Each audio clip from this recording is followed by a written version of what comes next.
नमस्कार दोस्तों, स्वागत है आपका भक्ति की बातें चैनल में। नीली आंखों वाली परी। सालों पहले भानिया राज्य में कर्ड राजा का शासन चलता था। राजा का दिल बहुत साफ था।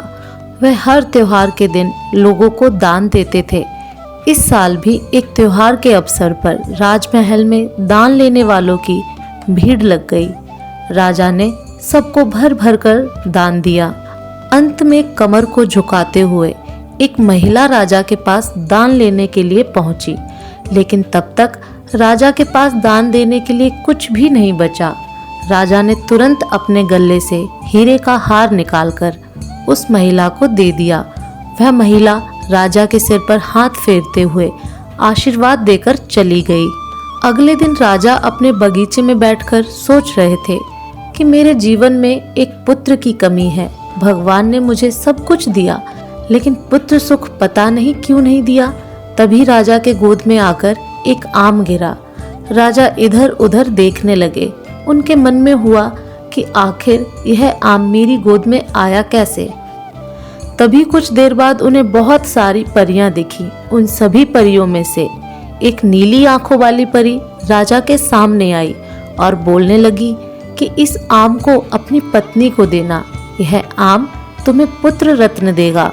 इसे खाने के 9 महीने बाद ही तुम्हारी पत्नी माँ बन जाएगी।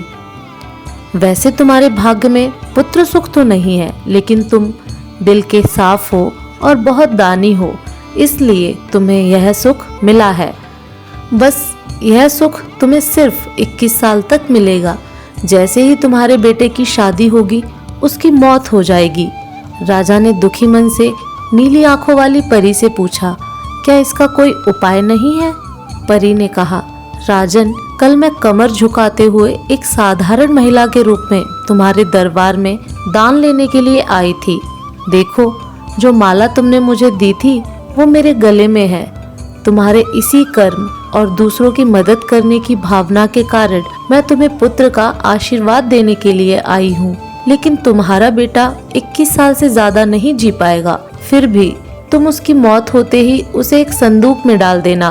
उसके बाद संदूक में 4 दही के घड़े रखना और बीच जंगल में लाकर छोड़ देना। इतना कहकर नीली आंखों वाली परी वहां से ओझल हो गई। राजा ने महल में जाकर सारी बात अपनी पत्नी मैत्री को बता दी और उसे आम खाने के लिए दिया। राजा की पत्नी ने आम खाने के ठीक 9 महीने के बाद एक पुत्र को जन्म दिया। बेटा होने की खुशी में राजा ने बहुत बड़ा जश्न रखा। जश्न के बाद बेटे का नाम देव रखा। होते होते राजकुमार देव की उम्र 21 साल की हो गई। उसके विवाह के लिए प्रस्ताव आने लगे। राजा ने एक बुद्धिमान लड़की वत्सला से अपने बेटे की शादी करा दी। शादी के कुछ ही दिनों के बाद नीली आंखों वाली परी की बात सच हो गई और राजा का बेटा देव मर गया। राजा और रानी नीली आंखों वाली परी की बात भूल गए थे। जब देव के अंतिम संस्कार के लिए राजा लोगों के साथ शमशान की ओर आगे बढ़ने लगे तो राजा को परी की बात याद आ गई। तुरंत राजा ने सबको एक बड़ा सा संदूक और 4 दही के घड़े लाने के लिए कहा। संदूक आते ही राजा ने भारी मन से अपने बेटे को उसमें डाला और दही के 4 घड़े भी रख दिए। उसके बाद राजा ने अपने सैनिकों की मदद से उस घड़े को घने जंगल के बीच में रख दिया। वहां से लौटने के बाद राजा का मन किसी काम में नहीं लगा। कुछ समय बाद देव की पत्नी अपने मायके चली गई। इस बात समय बीता और देव की मृत्यु को 1 साल हो गया। देव की पत्नी वात्सल्या के घर एक बूढ़ा आदमी खाना मांगने के लिए पहुंचा। उसने बड़े प्यार से उसे खाना खिलाया। खाना खाने के बाद उस भिखारी ने अपना हाथ धोने के लिए दूसरे हाथ की मुट्ठी खोली। तभी वत्सला ने उस मुट्ठी में अपनी पति देव की सोने की चेन देखी। वत्सला ने तुरंत भिखारी से पूछा, आपको यह चैन कहाँ से मिली? यह मेरे पति की है, जिन्हें संदूक में बंद करके जंगल के बीच में रखा गया था। भिखारी ने डरते हुए कहा, हाँ, मैंने यह चैन उसी संदूक से निकाली है। वत्सला ने कहा, आप डरिए मत, मैं सिर्फ उस जंगल तक जाना चाहती हूँ जहाँ मेरे पति का संदूक रखा है।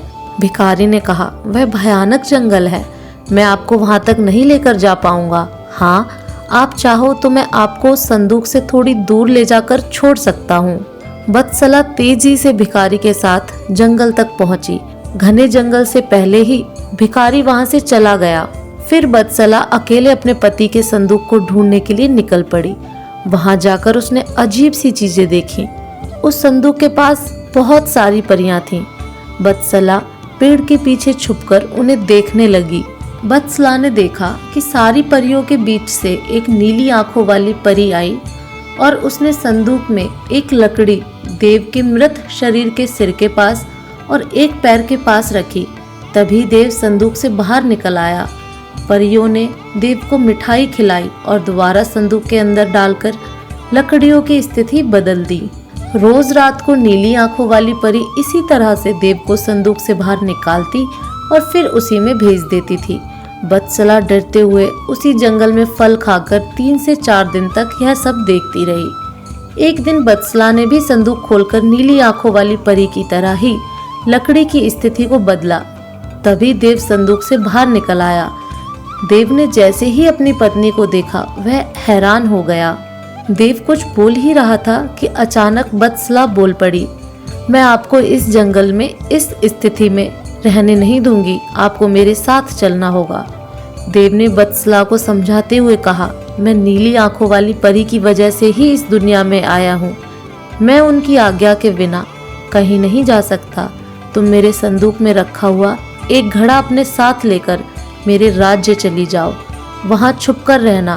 तुम्हें 9 महीने बाद एक पुत्र होगा, तब मैं तुमसे मिलने आऊँगा। अब तुम लकड़ी की स्थिति बदलकर मुझे पहले की तरह संदूक में जाने दो। बत्सला ने अपने पति के कहे अनुसार ही किया। सबसे पहले संदूक में पति को भेजा, फिर वह दही का एक घड़ा लेकर रूप बदलने के बाद राजमहल पहुंची और रानी को चिट्ठी भेजकर रहने के लिए जगह मांगी। रानी ने दया करके उसे राजमहल के पास ही एक कमरा रहने के लिए दिया। जब रानी को पता चला कि वह गर्भवती है तो रानी उसका ख्याल भी रखने लगी। जब बत्सला ने बच्चे को जन्म दे दिया तो देव उससे मिलने के लिए आया। उस समय रानी पास से ही गुजर रही थी। उन्होंने तुरंत अपने बेटे को पहचान लिया। रानी सीधे देव के पास पहुंची और पूछने लगी, यह तुम्हारी पत्नी है? यह तुम्हारा पुत्र है? तुम जीवित हो? अब मैं तुम्हें कहीं नहीं जाने दूंगी। देव ने कहा, माँ, मैं आपके साथ नहीं आ सकता हूँ। इसका एक ही उपाय है। आपको अपने पोते के लिए एक उत्सव रखना होगा। आप उसमें सारी परियों को बुलाइए। जब परियां आ जाएं तो नीली आंखों वाली परी का बाजूबंद किसी तरह निकालकर जला देना। उसके बाद नीली आंखों वाली परी से मेरे जीवन का वरदान मांग लेना। इतना कहकर राजकुमार देव वहां से चला गया। उसकी मां ने दुखी मन से उसे विदा किया। कुछ ही दिनों में रानी मैत्री ने अपने बेटे देव के कहे अनुसार जश्न रखा और सारी परियों को भी बुलाया। सभी जश्न में डूबे हुए थे। तभी रानी मैत्री का पोता रोने लगा।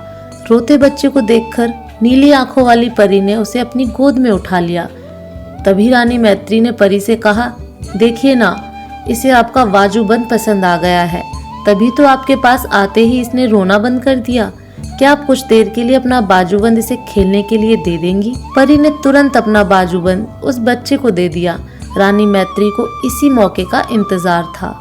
उसने सबकी नजरें बचाते हुए उस बाजूबंद को आग में डाल दिया। नीली आंखों वाली परी ने अपने जलते बाजूबंद को देखकर रानी मैत्री से पूछा, आपने यह क्या किया? अब हम आपके बेटे देव को अपने पास उस जंगल में नहीं रख पाएंगे। यह सुनते ही रानी मैत्री ने रोते हुए परी से प्रार्थना की। उन्होंने कहा, आपकी कृपा से मुझे बेटा हुआ था। अब आपको ही कृपा करके मेरा बेटा लौटाना होगा। मैं आपसे अपने बेटे देव की भीख मांगती हूँ। नीली आंखों वाली परी को माँ का प्यार देखकर दया आ गई और उन्हें आशीर्वाद दे दिया।